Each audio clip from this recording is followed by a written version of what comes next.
What's up guys, Asian here again with another Elsweyr theory crafting video, and today we're going to be taking a look at the Maelstrom dagger builds again, but this time on a stamina sorcerer as opposed to on a stamina DK, which was what our previous video took a look at. So the stamina DK video that we did a few days ago showed us that the VMA builds, at least the builds that I used, didn't really stack up to what we think will be the end up being the meta Stam DK build. So basically didn't match up to using Noxious Breath as a spammable, running Veldreth, Reliquant, and Lakestes all combined there. So the Maelstrom build on Stam DK, while it did pull very good DPS and was very close to matching that Noxious Breath build, ended up not performing as well. It didn't out DPS it, and so therefore we had to come to the inevitable conclusion that Maelstrom dagger builds, while they are very good on Stam DKs, will not be the best on Stam DKs.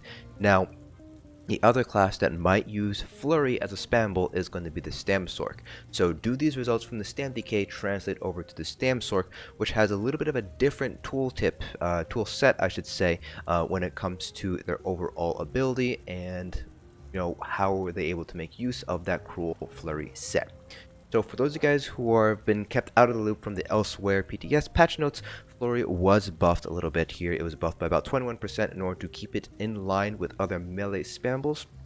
And so naturally, that begs the question, which classes are going to be able to use Flurry as a new spammable? So out of the 6 classes in the game as of Elsweyr, Stam DKs and Stamsorcs were the 2 top candidates. Stamina Nightblades already had Surprise Attack, Stamina Templars already had Jabs, Stamina Necromancers and Stamina Wardens both kind of centered their rotation around Blast Bones for Necromancers and Shulks for Wardens, which leaves Stamsorcs, which have no real class spammable, and Stam DKs where their spammable, at least currently, is Noxious Breath. Which is really more of a dot move, less of a spammable move, so naturally we're kind of taking a look at whether we can use Flurry as a spammable instead of Noxious Breath on a Stam DK here. We already covered how it fares on a Stam DK, but now we're going to take a look at a stamsorc. So very similar to what I did with the Stam DK, I did 4 different parses with 4 different setups. Each of these setups were basically what I, at the time, or I should say right now, think is going to be the best setup for that particular scenario. Each of the 4 scenarios are as follows. The first parse that I did was your typical stamsorc build. So I had 2-piece Veldreth, 5-piece Reliquant, 5-piece Lakestes, and I was using Flying Blade as well as Whirling Blade once health got to an acceptable level, in this case around 30% or so. The second parse that I did was, instead of using Flying Blade as my spammable, I used Flurry as my spammable, still used Whirling Blades once we hit about 30% health or so, but it was the exact same gear otherwise. So the only thing we changed out there was the spammable itself. So instead of Flying Blade, we used Flurry. From there, I decided to use Flurry as a spammable, using the Maelstrom daggers, this time using 5-piece Reliquant and 5-piece Lakestes. So I decided to drop Veldreths in order to maintain the 5-piece Lakestes here. This ended up using the exact same bar set that I used for the Flurry spammable with Veldreth, so without the VMA daggers. And finally, for my 4th test, I decided to optimize a little bit more here. I found out that when I was using Flurry with the Maelstrom build, I didn't really have enough time to use Whirling Blades and execute, so instead I decided to play around a little bit, shift a few skills here and there to see if I could better optimize the VMA build. So that was the 4th test that I did with a different bar setup. So before I show you guys the actual parse numbers, just really quickly want to go over what the VMA set actually does for those guys who kind of have been out of the loop for a little bit. So the Maelstrom daggers over here, as you can see, equip the Lakestes daggers first so you guys can see the full description of the Cruel Flurry set. So the Maelstrom daggers, as you can imagine from the name, comes from the Maelstrom Arena. So you do need to have access to the Orsinium DLC in order to get these daggers here. So the VMA daggers actually were a meta set way back, going back about 2.5-3 years ago now, back to Homestead prior to Morrowind. So the Cruel Flurry set was actually very strong on stamina DPS, but with the changes that came in with Morrowind, Flurry didn't end up being very sustainable anymore, and so the Maelstrom daggers were dropped in favor of other spambles that were a little bit more sustain friendly. A lot of stamina DPS at that time shifted over to heavy attack builds in order to kind of offset the sustain loss that was featured in the Morrowind patch notes. But recently, the Maelstrom daggers have kind of been coming back a little bit here, and particularly in Elsweyr patch, again, because of that 21% buff to the Cruel Flurry set, along with the introduction of the set Deadly Strikes, which increases the damage over time components for pretty much a lot of stamina abilities by about 14%, which ended up playing very nicely with the Cruel Flurry set here. The Cruel Flurry set itself, when you deal damage with Flurry or any of its morphs, your next single target damage over time ability used within 10 seconds gains 2003 spell and weapon damage. So basically what happens is you get this Cruel Flurry buff, and it is noticeable on your hands. I believe your hands start glowing red, and then basically your next single target dot ability inherits this 2003 weapon or spell damage on the tooltip itself. So basically the tooltip acts as though you had this additional 2003 spell and weapon damage. Now last I checked, this is affected by weapon damage modifiers, so things like major brutality, minor brutality, flawless dawnbreaker passive, etc, etc. This does end up buffing the Cruel Flurry set from what I could tell.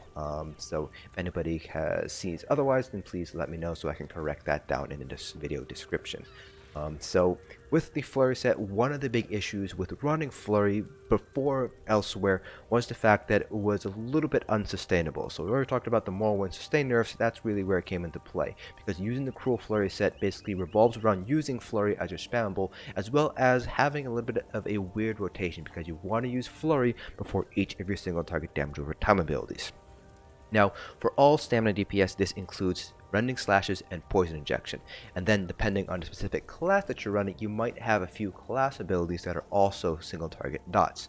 So for example, on a stamina decay, venomous claws and noxious breath all consume the Cruel Flurry bonus.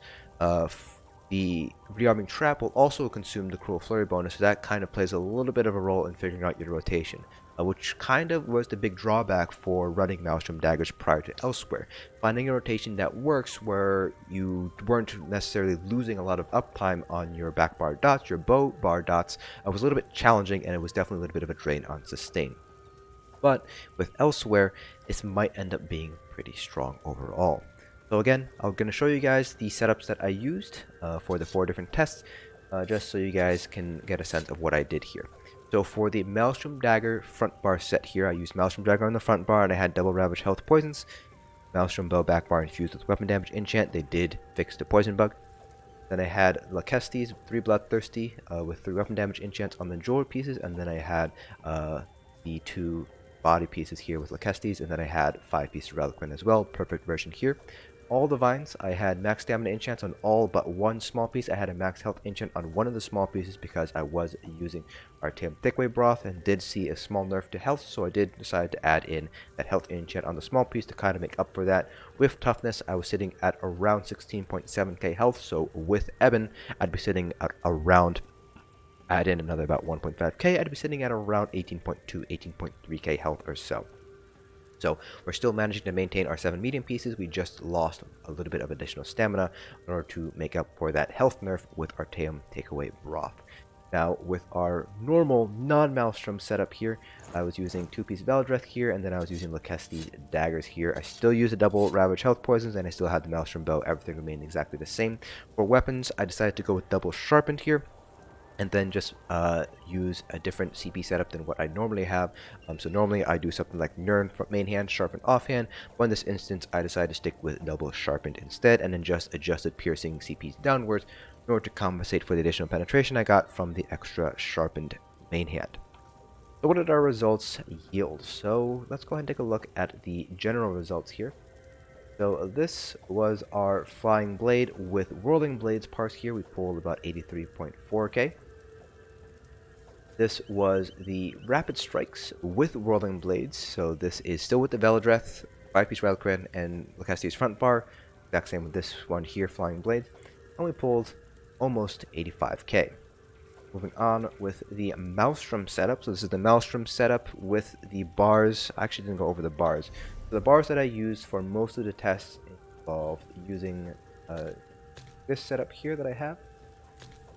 So I had on the front bar Rending Slashes, Rapid Strikes, Whirling Blades, Rearming Trap, Bound Armaments, Flawless Stormbreaker. The back bar was Caltrops, Poison Injection, Endless Hail, Hurricane, Dark Deal, and Greater Storm Atronach.